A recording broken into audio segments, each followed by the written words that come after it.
Hoje, a pedido do meu Senhor, eu vou tratar essa expressão, o dia do Senhor, com você, entender pelas Escrituras Sagradas o que Jesus na verdade quis dizer com isso, de existir, tá? No curso da história, daquilo que Ele fez, um dia só para Ele. E eu vou entender biblicamente isso com você, e a importância disso para a fé, amém? E com textos, tá? E falarei aqui também um pouquinho sobre a necessidade e a importância da escatologia, ou da visão da consumação final dos tempos, na fé da igreja e daquilo que se prega dentro dela. Por quê? Porque muitas pessoas lá fora julgam que assuntos concernentes a isso, de como vão terminar as coisas, que isso é para fanático, que isso é para doente, que isso é para psicopata, tá? Então nós realmente vamos entender isso aqui, se esse assunto interessa somente para pessoas que são fanáticas, ou se esse assunto, esse tema, corresponde a um evento, tá? Se trata de um evento que corresponde e é necessário para toda a igreja dominar e participar disso, com expectativas inclusive, tá? Vou falar um pouquinho também dos eventos que Jesus ele pré-anunciou antes de subir, assinalou que iriam acontecer no futuro da humanidade, e hoje obrigatoriamente se cumprem. E eu digo obrigatoriamente no sentido até para aqueles que se recusam a olhar para isso e a pensar sobre isso, e eu me refiro inclusive à ciência, tá?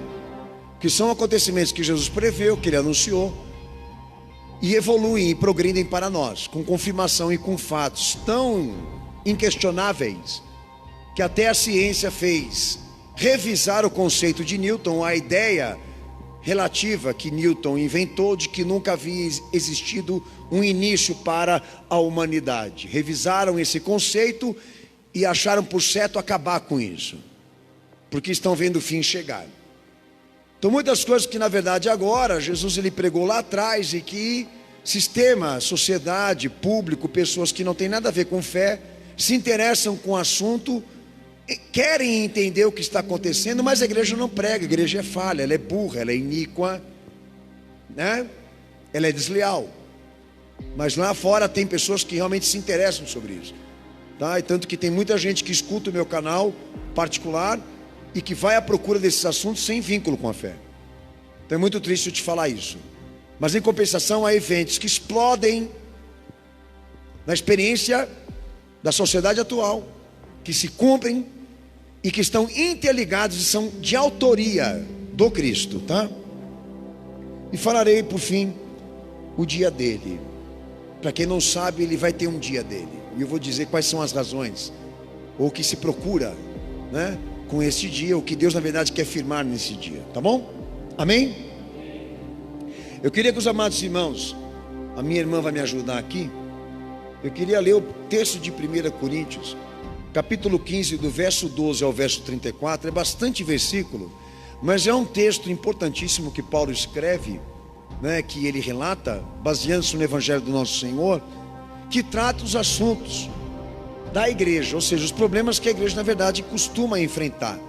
E um desses problemas que Paulo identifica na igreja de Corinto é o afastamento dos fiéis com os anunciamentos futuros de Cristo, tá?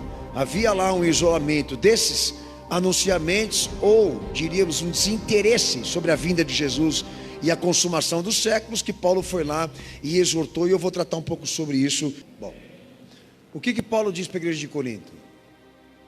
Uma coisa importante que vocês precisam entender, e eu venho falando constantemente em todo culto: tudo que eu trato, tudo que eu falo sobre fé, sobre religião, sobre teologia, sobre Deus, sobre salvação, graça, misericórdia, isso tem um fundamento. E no que a gente acredita?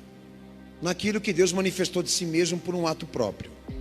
Esse é o nosso conteúdo de fé, sem poesia, sem filosofia, sem qualquer ideia. É um conteúdo puro, um conteúdo sagrado. Por quê? Porque foi produzido pelo próprio Deus, por intermédio da criação e a vinda do Filho dele aqui inclusive. Eu tenho dito constantemente isso a vocês. Se vocês não encararem essa realidade, vocês vão fracassar em qualquer tentativa de fé.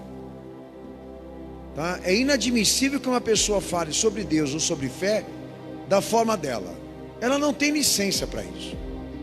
Como todo ramo na sociedade, como todo ramo na ciência, não se fala sem fundamento, não se fala sem fato, não se fala sem base, sem argumento.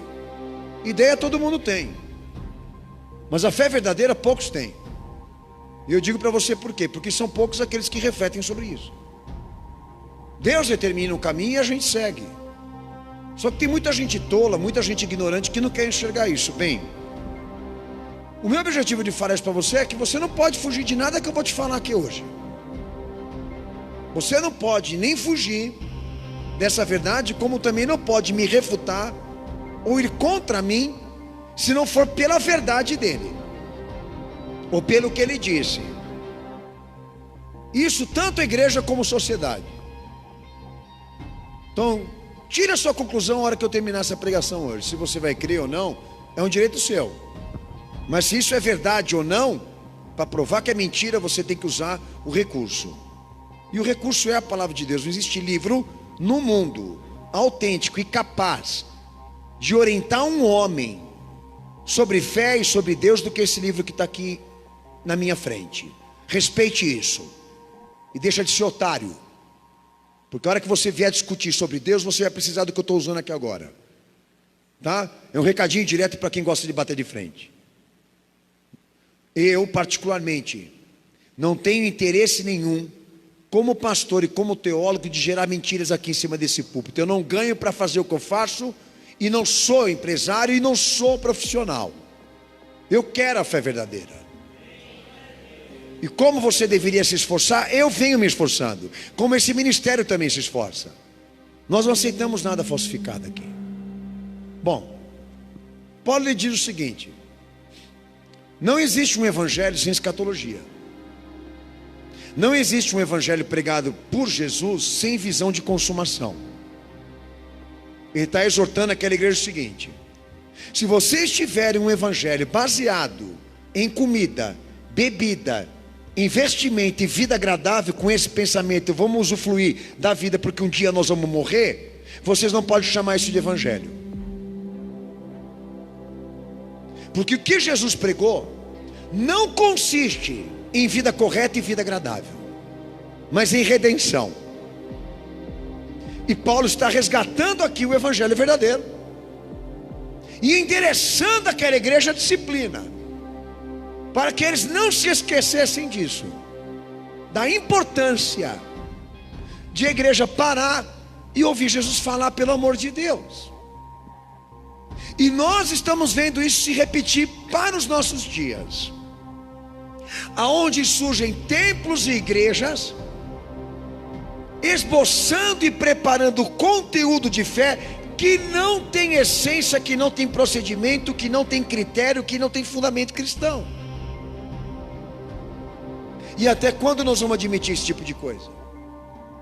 De que o homem fale sobre Deus, sobre Jesus de maneira genérica, generalizada. Então isso tem que acabar. Então Paulo define o seguinte: que se a igreja prega um evangelho que não anuncia a visão de uma consumação ou um fim de história, como Jesus pregou, que toda a fé dessa igreja e desse povo está comprometida, não é válida, porque a fé desses homens ou dessa igreja termina aqui nesse mundo. E o conceito deles é que o reino de Jesus foi instalado aqui. Então Paulo está refutando isso com base no que Jesus pregou e avisando essa igreja: vocês querem acreditar nisso? Ok. Vocês querem acreditar no que eles estão pregando? No que eles estão te ensinando? No que eles estão inventando? Tudo bem, é um direito seu. Só que o teu fim é o fracasso e a condenação, porque Deus não vai honrar essa fé.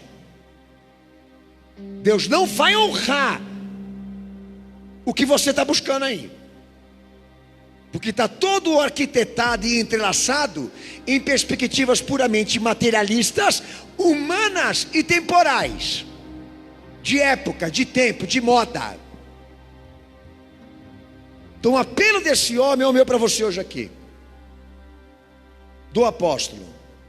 Vamos revisar, vamos parar para refletir, porque tem para mim que tem muita gente aqui nessa igreja hoje ouvindo pregar, que você aceitou Jesus, mas não conhece quem é Ele. E como você falou de Deus toda a tua vida, genericamente, você pode estar fazendo isso com a fé cristã. Porque esse conceito de que a igreja pode ter o estilo dela e pode determinar o que ela vai pregar, esse conceito é um conceito satânico que tem que acabar.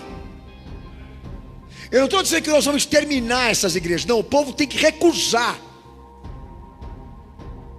Tem que recusar e repudiar qualquer conteúdo que se contraponha ou seja contra aquilo que Jesus pregou. Falam de um futuro, pregam sobre um futuro que Jesus não anunciou. E eu quero entender por quê.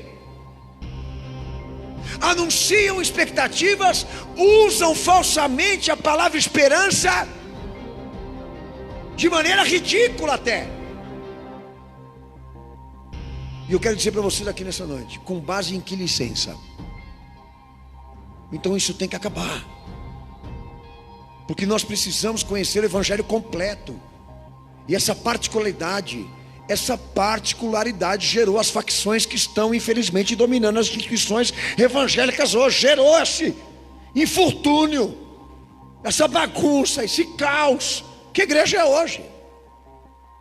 E até que ponto você tem colaborado para, pelo menos no espaço onde você vive, você impedir que isso aconteça, de que alguém minta, de que alguém engane ou fale falsamente sobre Jesus? Eu tenho para mim que é uma obrigação nossa. Então não existe evangelho sem visão de consumação de séculos.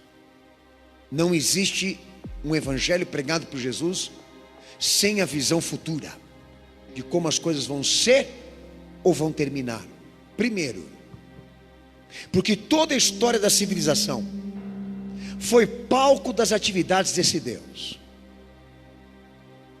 E Deus faz questão disso, de que o advento do Filho dele, como a necessidade da morte expiatória dele, seja entendida e compreendida pelo povo, principalmente por aqueles que estão dentro da igreja. Escatologia é isso, é a abertura, né, do tempo da graça e da misericórdia, que Deus quer que todo homem aqui na terra tenha a dimensão de quanto esse tempo vai durar, ou qual é o espaço desse tempo. E pode ter, talvez não numericamente falando, mas pode ter uma noção, porque nós estamos vendo o fim chegar, mas não sabemos o dia, mas estamos vendo chegar. Então essa percepção e essa sensibilidade até ímpio tem. Então escatologia, que é o estudo concernente aos acontecimentos finais da história humana, segundo o julgamento divino, isso é um assunto que a igreja tem que dominar. E o que Paulo diz aqui? Que no evangelho que Jesus pregou, liga toda a Bíblia. O evangelho, a atividade dele, a pessoa dele, liga todas as escrituras. Por quê? Porque a vida dele, a morte dele e a ressurreição dele cumpre o Antigo Testamento, que chama na teologia de cumprimento parcial. Mas há uma parte da história que ainda não se cumpriu, que vem depois da ressurreição dele, e que Jesus pregou sobre isso e falou sobre isso, e definiu que esse é o cumprimento final, coisas que devem acontecer, que estão à frente de nós, na época dele, e antes de subir, que ele queria que a igreja soubesse, que a igreja dominasse, que a igreja entendesse e compreendesse. E Paulo está se utilizando exatamente daquilo que Jesus deu à igreja, que é conhecimento. Nós temos um evangelho cujo parte desse cumprimento que foi visto em Cristo é parcial, e esse cumprimento que foi visto nele no Calvário invoca, chama consumação, pede consumação, pede um ponto final. Está nas palavras dele e no anunciamento dele. E Paulo só está indo lá para a igreja avisar: Avisa todo mundo aí. Nós não temos um evangelho dito por Jesus que seja gerenciador de cotidiano humano. Nós temos um evangelho pregado por Ele que nos prepara para uma redenção com Deus e não com os homens. Um evangelho que foi dito por Ele pessoalmente e endereçado àqueles que creem, para que todos tenham um conhecimento, como uma opinião formada de como as coisas vão terminar e acabar aqui. E Ele confiou à igreja isso. E Paulo só está se utilizando do recurso. E deixando claro, quem ignorar isso, não tem fé. É mentiroso. Se ele não prega a volta de Cristo, não entende a importância disso, o dia do Senhor, a fé dele é uma fé que não salva, é uma fé impotente, é uma fé desgraçada, miserável, humana demais. E é isso que nós temos que entender, que a palavra que nós retemos aqui não foi dita de homens, foi dita pela boca de Deus, pô. Que nós não estamos chegando aqui de púlpito hoje para falar de uma coisa que nós queremos falar, que é pauta dele. E nós temos que entender e compreender